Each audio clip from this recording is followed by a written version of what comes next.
Have you ever seen any episodes of the original black and white Addams Family TV show starring Carolyn Jones? Did you get the sense that she played the role of Morticia Addams a little too well? Well, if you did, you wouldn't be particularly wrong. Because in this video, we'll share with you the shocking details of how her role in the show seems to bleed out into her real life, causing her untimely demise. We will also show you some of her rare photos. With that said, let's get started. On April 28, 1930, Carolyn Sue Jones was born to Chloe Jeanette Southern and Julius Alfred Jones. Her father, a barber, abandoned the family just 4 years after Carolyn was born. He just could not support a family of 4 during the height of the Great Depression. As a result, Carolyn, her younger sister Betteria Jones, and her mother had to move into her maternal grandparents' home in Amarillo, Texas. That was where Carolyn grew and matured as a person. Carolyn's mother, Chloe Jeanette, was a huge fan of the movies, so much so that she named Carolyn after her favorite movie star, Carole Lombard. As Carolyn grew up, her mother's love of the movies transformed into her own love for the movies. Right at a young age, she resolved to be a movie star. Was it smart for Carolyn's mother to strongly impress her own wishes and desires onto a little girl? Wouldn't it have been better to let her grow up and develop her own goals? Well, the die was cast. As it turned out, Carolyn became Hollywood crazy. To keep up with her favorite actors and actresses, Carolyn liked to go to the movies. However, this hobby was ruined when she developed a serious case of asthma. It was so serious that Carolyn could no longer go out with her family to the theater. As such, she had to content herself with the Hollywood magazines she found lying around her grandparents' home. They filled her head with ideas of glamour and movie stardom. As a sickly child, all she could do was dream. And so, she dreamt big. Now, Carolyn may have had big dreams, but it would be no small feat to achieve them. After all, she was just a poor farm girl from Texas, and Hollywood was miles and miles and miles away. How exactly was she going to make it there? Well, when Carolyn's grandfather, Charles W. Barker, learned of her ambitions, he strongly opposed them. He much preferred that she become a doctor or a lawyer instead. As a matter of fact, he tried to enroll her at Southern Methodist University, hoping she would have a change of heart. But then, when he realized just how badly she wanted to be a movie star, his heart softened, and he decided to support her instead. So, when Carolyn turned 17, she enrolled at the prestigious Pasadena Playhouse Drama School in California. Her grandfather financially supported her through it all. Finally, it seemed to her that she had escaped her small town to the big city of her dreams. But things weren't so simple. As a matter of fact, Carolyn quickly learned that the City of Stars had its favorites, people who looked and talked and acted a certain way. If Carolyn wanted to compete, she would have to change herself. Otherwise, there was no choice but to turn tail and go back to Texas. It didn't matter much that she was a talented actress. The standards were the standards. This frustrated Carolyn to no end, but at that point, going back home would have been too shameful. And so, she decided to give the Hollywood system precisely what it wanted. Carolyn started to work hard on herself. She underwent a complete makeover that involved dyeing her hair, dropping her southern accent, changing her walk and posture, and massively upgrading her wardrobe. This seemed to do the trick because while working at the Pasadena Playhouse, a talent scout fell for her charms. He quickly secured her a contract at Paramount Pictures. After a screen test, it was a done deal. Carolyn's days of struggle were finally behind her. At last, after fighting through poverty, sickness, doubtful family members, and ridiculous beauty standards, she finally made it to Hollywood. So began a sort of golden age for Carolyn Sue Jones.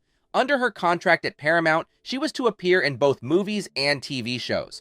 Although she never became a huge movie star, she did have a lot of wonderful moments. In 1952, when Carolyn was 22 years old, she made both her movie and television debuts. Her TV debut was for the Dumont series Gruen Playhouse. She also went on to appear on several episodes of the popular TV show Dragnet. With regard to movies, 3 of her first 4 appearances were uncredited. They were for the movies The Turning Point, Road to Bali, and The War of the Worlds. Her first credited appearance came in the movie Off Limits. From then on, she made a series of small and minor appearances in several films while concurrently working in TV. One of the biggest question marks of Carolyn's career is how things would have turned out for her had she played the role of Lorene in the Best Picture, winning From Here to Eternity. Though Carolyn was cast for the role, her lungs flared up at the wrong time, giving way to pneumonia. As a result, Donna Reed was cast instead.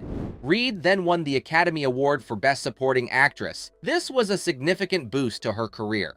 From Here to Eternity, starring Hollywood legends Burt Lancaster, Deborah Kerr, Frank Sinatra, and Montgomery Clift, was a major success. It won 8 Academy Awards in total and was a smash hit at the box office. There's no telling how Carolyn's career would have turned out if she had appeared in the movie. One can't help but wonder, would she have been a bigger cultural icon? Would she have won an Academy Award herself? Would she have been able to take better care of herself and live even longer? Too bad we'll never have these answers. But meanwhile, in 1955, Carolyn's career received a little boost. She appeared in the hit comedy The 7-Year Itch. The movie, starring Marilyn Monroe, is a cult classic that is still very much discussed today. Although Carolyn played a very small part, the movie gave her a decent measure of exposure. That same year, a few months later, Carolyn starred in the first of her 2 collaborations with infamous Hollywood director Alfred Hitchcock. At the height of his fame as a celebrity director, Hitchcock was partnering with NBC to produce episodes of a horror anthology series known as Alfred Hitchcock Presents. Carolyn had the honor of appearing in one of the episodes named The Cheney Vass. As a matter of fact, Hitchcock was so impressed with her that he decided to cast her in his next movie the very next year. Hitchcock first made the movie The Man Who Knew Too Much in the 1930s, but in the 50s, he decided to try again and remake his own film. This time, the movie starred Hollywood A-listers, such as Jimmy Stewart and Doris Day. Carolyn was also fortunate to go along with them for the ride. Carolyn's major star turn finally arrived in the late 50s. She appeared in the movie The Bachelor Party. She performed so well that she was nominated for the Academy Award for Best Supporting Actress. Though she did not win, it was still a remarkable achievement in and of itself. Another notable movie of hers was Marjorie Morningstar. She co-starred with Hollywood giants Gene Kelly and Natalie Wood. Carolyn was more than capable of holding her own against them, so much so that she won the Golden Globe Award for New Star of the Year. For all her notable exploits in movies, Carolyn's most iconic role came in the TV series The Addams Family. The show was based on Charles Addams's morbid but charming New Yorker cartoons. The series would go on to have so many other revivals and remakes, but as the first Morticia Addams, combined with appearances in a handful of horror classics, Carolyn Jones became somewhat of a horror icon. From all evidence, Carolyn's career was finally on an upturn. But was she really on the rise, or was this just a temporary situation? Well, Carolyn's career lasted 4 decades, and it could have gone on for way longer after that. However, her poor health finally caught up to her. This time, her lungs were not the culprit. In 1981, when Carolyn was 51 years old, she was cast by CBS into the role of the power-driven political matriarch, Myrna Clegg, in their daytime soap opera Capital. Shortly after the show debuted, she was diagnosed with colon cancer. Despite being in great pain, Carolyn completed filming for the first season of the show. Most of her scenes had to be done with her in a wheelchair. Carolyn continued to work while seeking chemotherapy. Anytime her friends sniffed out that something was wrong with her, she told them that she was undergoing treatment for her ulcers. For a time, the cancer seemed to be going away, but then it came back again in full force. In September 1982, when Carolyn realized she was going to die, she married her boyfriend of 5 years, Peter Bailey Britton. At the wedding, she wore a lace and ribbon cap to hide the loss of her hair. Finally, in July 1983, she fell into a coma. The following month, she passed away peacefully in her home in West Hollywood. It's easy to look at the life of Carolyn Jones and paint it as a tragedy, but some say that's a great disservice to such a wonderful actress. Throughout her life, she has had to put up with adversity, financially, emotionally, institutionally, and so on.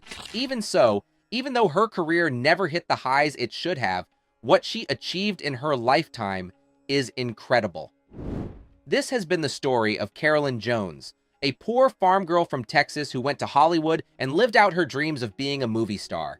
Was her career a great triumph or a great tragedy? Should she be celebrated as an icon or mourned as wasted potential? If you enjoyed this video, there's a good chance you'll also enjoy the one showing on your screen right now. Click, enjoy, and don't forget to subscribe to the channel. See you on the next one.